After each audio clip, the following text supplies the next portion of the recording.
Okay, so now we're in section 3.3, the standard deviation section. Okay, and your calculator, you already found standard deviations, you just didn't realize that Sx and sigma x, I pointed those out before, those are the standard deviations. This is the US Census, so you have almost no occasion in which you would want to write that one down. This is the one for us. This one, you're doing statistics, you're doing some sort of survey. So the difference is we're going to divide by n minus 1. Sx is always ever so slightly larger than sigma x. Sigma x, the US Census is absolutely certain about their answers because they talk to everyone. We're just guessing, so this gives you a little bit more wiggle room. These numbers are ever so slightly bigger. Okay? Now, everybody is supposed to be within 2 standard deviations of the mean. Okay, so if the average height is 5'6" and you count out, figure out what the standard deviation is that goes with that, you count out 2 standard deviations and 95% of the population are going to be in there. Any kind of curve, and it's 75%, we're mostly dealing with bell curve, so it's 95% of the population are within 2 standard deviations of the mean. All right, so the other words, variance. Back in the day, this formula is super long and complicated, and you got to do all this stuff. And if you didn't have a calculator, because it was back in the day before they invented calculators, and then you asked you a stats question on this, and then you've worked all this out, it was really, really bad. And then as the last step, and now take the square root, which if you don't have a calculator, how do you take the square root?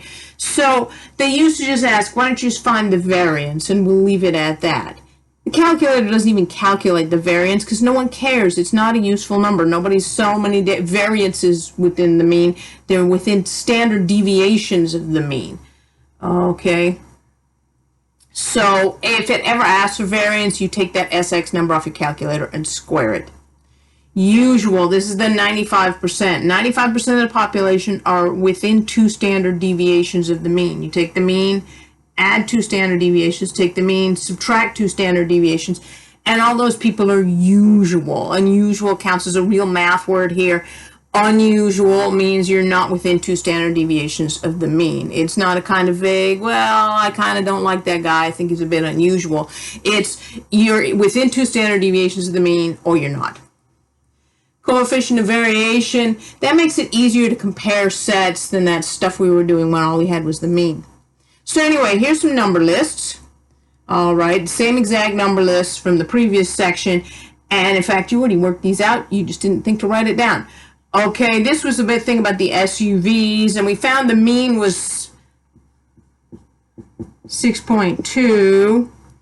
And now if I had to do the standard deviation by hand, the notes has me trying to go through this whole calculation. What you'd have to do is what it says is you take each and every one of these numbers right here and subtract 6.2 from it. That would take care of these parentheses.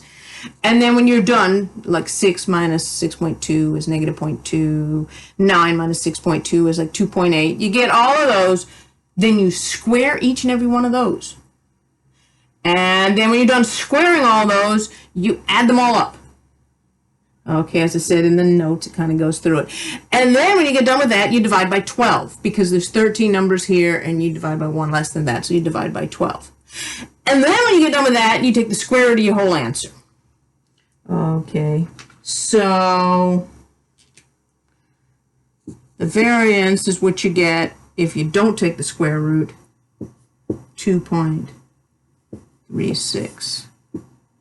The standard deviation is 1.536.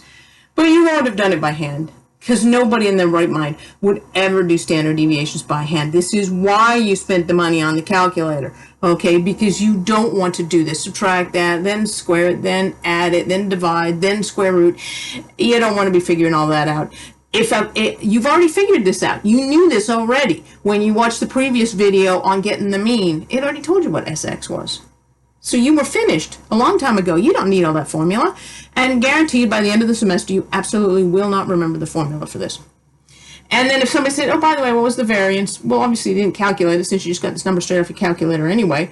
But you could just take this number and square it to end up there. And then you go, ah, see, that's what the variance is. Okay, again, you've already done this problem. That was all those incomes. All right, and we figured out the mean. 29857.14. And we also figured out, we did figure out the standard deviation, but we didn't think to write it down. 8826.87. Okay, those I just get off my calculator. Put the list of numbers in, write those things down. Then it says, is getting over 50,000, I work for this company, would it be unusual to get over $50,000? And you're not supposed to say as an opinion now, I don't see anyone like that. Okay, it needs to be a math question. So what you do is you double the standard deviation, so that's like 16,000 and 17,000 or something, and then add it to that, and then what you get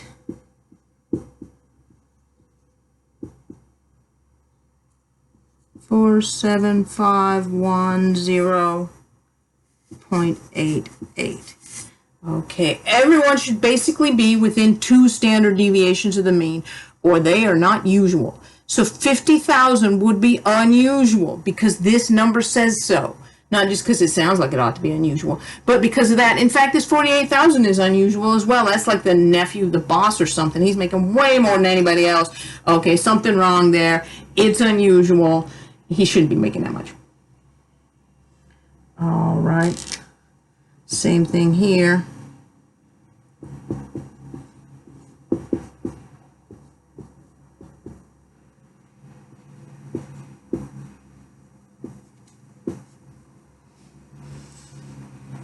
Is 150 unusual? 150 is on the low end. It's the low bar. Can I get down that low? Would someone who only has a cholesterol level of 150 be unusual? I mean, nobody's got one, but let's just kind of try and figure it out. Okay, so I take SX and I multiply it by 2. And I subtract that from the mean.